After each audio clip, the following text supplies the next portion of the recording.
Hey, amazing peeps. It is now time for this amazing book, The Power of Now. I'm Tracy Lene, and I'm going to do this a little bit differently because this is a really good book and a really long book. And I don't think that you guys are listening to 30 minutes of me. As a matter of fact, I know you're not because the analytics tell me that the most people listen is 10 to 15 minutes. So I'm going to keep it right at that. It'll take me longer to get through it, but at least I know you're getting valuable content and you're listening. The Power of Now is a guide to spiritual enlightenment by Eckhart Tolle. I would love it if you would like this video, if you would share this video, and if you haven't already, subscribe to my channel. If you have, thank you, thank you, thank you. We're going to skip the introduction and get right to chapter 1. You are not your mind. The greatest obstacle to enlightenment.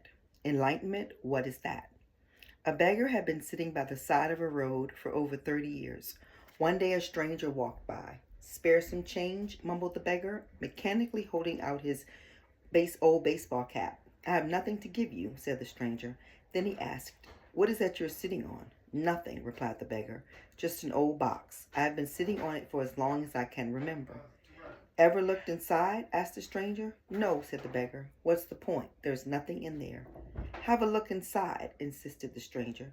The beggar managed to pry open the lid. With astonishment, disbelief, and elation, he saw that the box was full with gold. "I am that stranger who has nothing to give you and who is telling you to look inside. Not inside any box, as a parable, but somewhere even closer, inside yourself." "But I am not a beggar," I can hear you say. Those who have not found their true wealth, which is radiant joy of being, the deep, the unshakable peace that comes with it, are beggars. Even if they have great material wealth, they are looking outside for scraps of pleasure or fulfillment, for validation, security, or love, while they have a treasure within that not only includes all those things, but is infinitely greater than anyone in the world can offer. And that's why you'll see people that we deem wealthy or successful doing dumb shit, because it's all inside and they haven't found that inner treasure. And you may meet someone, I knew someone like that, my grandmother, who was, her means weren't a lot. She didn't have a lot of money, but my grandmother had a heart of gold, and in her heart was nothing but love and happiness for life. And I believe it is because she had found the real essence of life, which is just to have joy. I wish she had had more money so she could travel and do more things, but she might not have even wanted to do that. The word enlightenment conjures up the idea of some superhuman accomplishment, and the ego likes to keep it that way, but it is simply your natural state of felt oneness with being.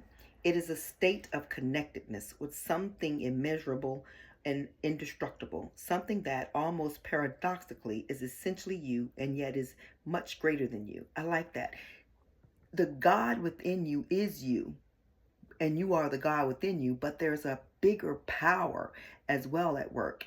And I believe that's the human duality, the yin and the yang, whereas God is the greatness, and God gives us the negative side too, because I think it works together.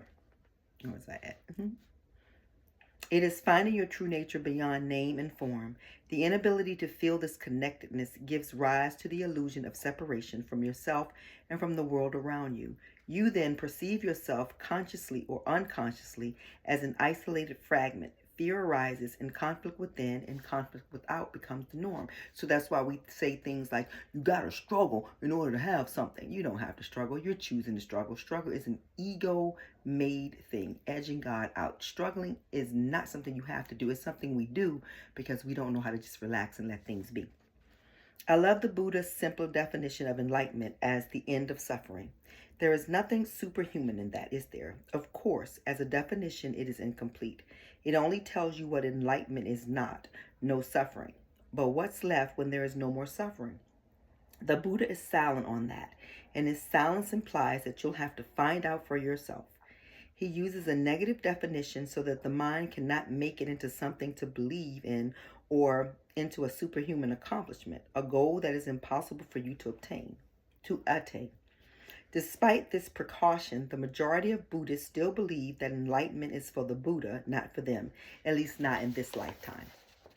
You use the word being. Can you explain what you mean by that? He's saying that like somebody asked him that question. Being is the external, ever-present, one life beyond the myriad forms of life that are subject to birth and death. However, being is not only beyond, but also deep within every form as its innermost invisible and indestructible essence. This means that it is accessible to you now as your own deepest self, your true nature. But don't seek to grasp it with your mind. Don't try to understand it. You can know it only when the mind is still, when you are present, when your attention is fully and intensely in the now. Being can be felt, but it can never be understood mentally. To regain awareness of being and to abide in that state of feeling or realization is enlightenment. This is somebody else asking him a question. When you say being, are you talking about God? If you are, then why don't you say it? The word God has become empty of meaning throughout thousands of years of misuse. I'm going to say that again. The word God has become empty of meaning throughout thousands of years of misuse. I use it sometimes, but I do so sparingly. By misuse, I mean that the people who have never even glimpsed the realm of the sacred, the infinite vastness beyond that word, use it with great conviction, as if they knew what they were talking about. Or they argue against it, as if they knew what it was that they were denying. The misuse gives rise to the absurd belief, assertions, and egoic delusions, such as my or our God is the only true God. And every religion says that. My God is the only God. My God is the only God. Every religion says that, yet every religion goes through the same things everybody else goes through, but their God is the only way. I don't believe that there's one way.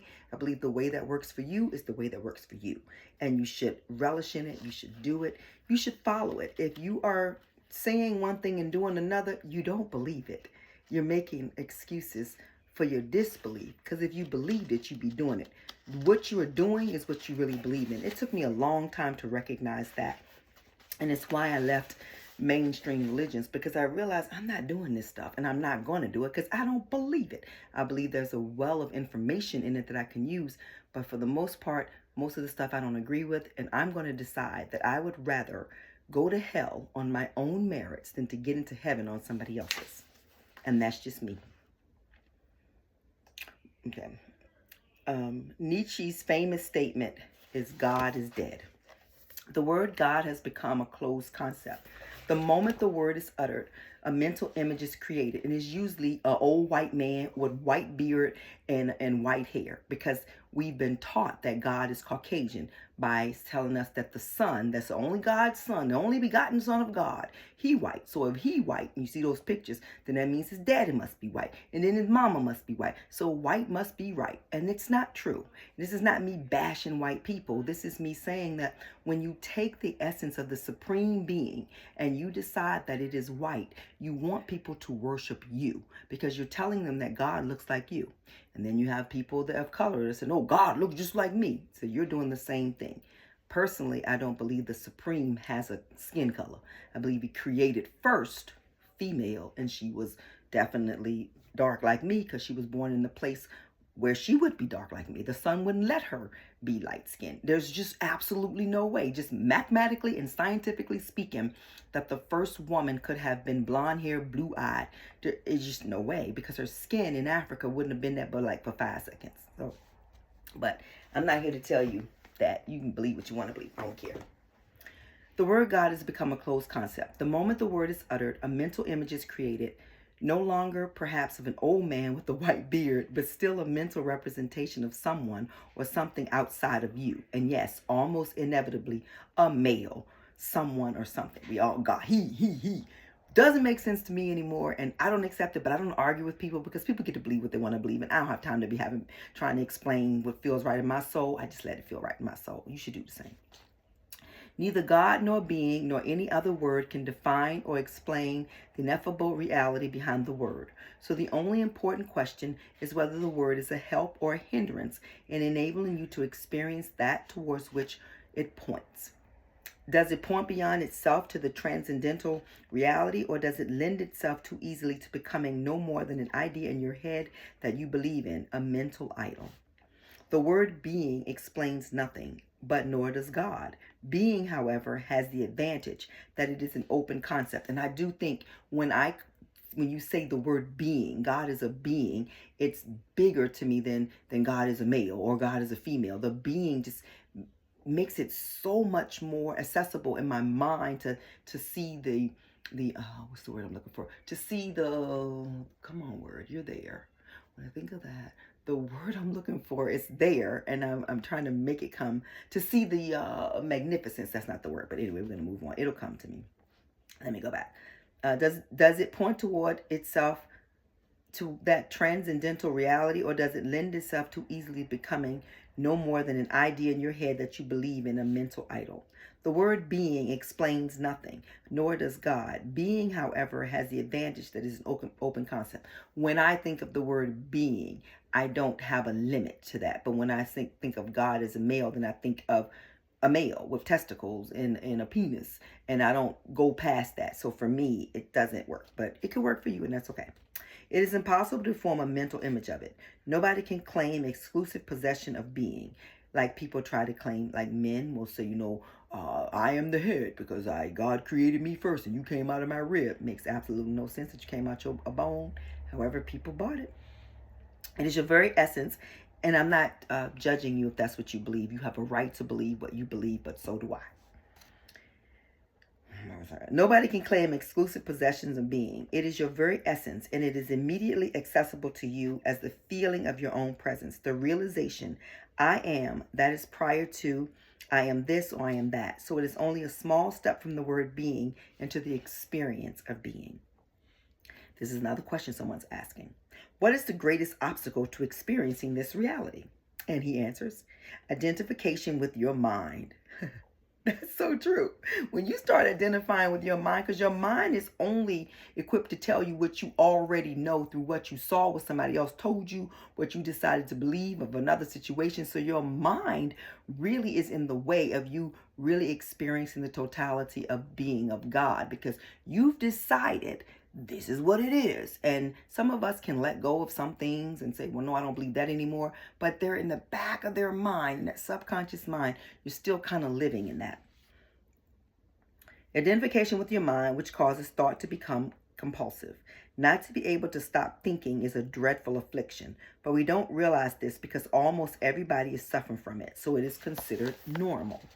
This incessant mental noise prevents you from finding the realm of inner stillness that is inseparable from being. It also creates a false mind-made self that casts a shadow of fear and suffering. We will look at that all in more in detail. The other day, I was listening to this song. It's a lady who was in 1926. And the song is really ratchet. I mean, I can't even remember the name of the song now, but her name is Louise something. Look it up. Just type in ratchet song Louise, and the song is going to come up. But I thought about how I'm Generation X, talk about our children's music, how raunchy it is. And I think about how our parents talked about our music, how raunchy it is, and how their parents talked about theirs. But that lady was 1926. And that song was, when I say it made Sexy Red seem like she was a choir girl, you just got to look it up. So, but I said all that to say that in our minds, we decide we're right where we are, the things we know. Our reality becomes the only reality, and we shut down to everybody else's. We tend to make our children feel like they don't know what they're talking about. We've always done it better. When we did the same thing, we were done the same thing. Our parents did the same thing to us. I don't do that anymore.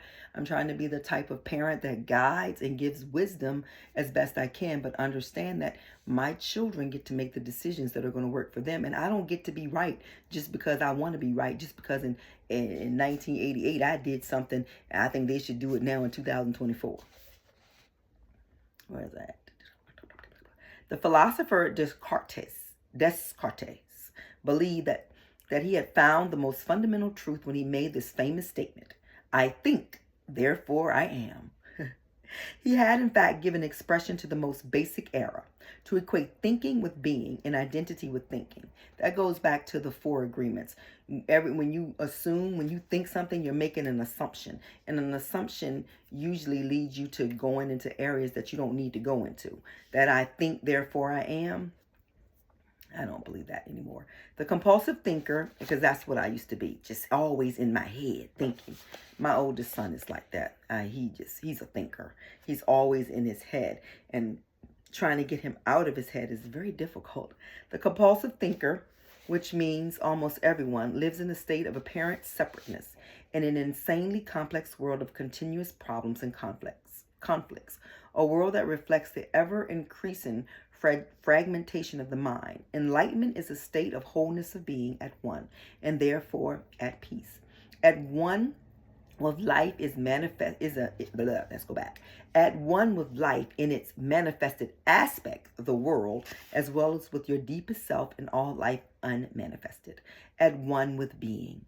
Enlightenment is not only at the end of suffering and of continuous conflict within and without, but also the end of the dreadful enslavement to incessant thinking. What incredible liberation this is. I'm going to stop now, but I want to talk about how now everybody, we say, oh, I'm woke. And usually it just means you're arrogant and judging everybody else for what you think they should believe. I believe a true person that is woke recognizes that everybody is on a path and a journey, and their path and journey is not going to look like yours. It's the sentence I gave you last week. Everybody is different, period. When you look at life and approach people with that one statement, everybody is different, period. You stop thinking people have to do it the way you do it, feel it the way you feel it, say it the way you say it, touch it the way you touch it, love it the way you love it, hate it the way you hate it. You recognize that they get to be them and you are not right for them. So a real enlightened person, a woke person, is somebody who realizes this journey is very personal. Extremely personal, and that I can have an opinion. Of course I can have an opinion. I'm a person that's here, and my ego is not completely gone, but my opinion is not somebody else's fact, and my fact can be somebody else's opinion. They can say, well, that's not mine. They can disagree with it and say, well, that's your opinion, and I can say, no, that's a fact. And I can keep saying that, and if they're smart, they'll say, yeah, you get to be right, and keep it moving, because you're not going to convince them. Anyway, come back tomorrow when we continue to delve into this amazing book. Thank you so much, Angel Studios, for, saying, let's read this book. I'm excited to read it. I'm really, really happy to read it because I want to stay in the power of now, in the present moment. And I'm going to give you a little hack to come to present time. Just the last thing I'll tell you. Let's say you've had a stressful day or somebody has said something that's triggered you. To get back into the now moment, start looking around at things in the room or wherever you are and naming them.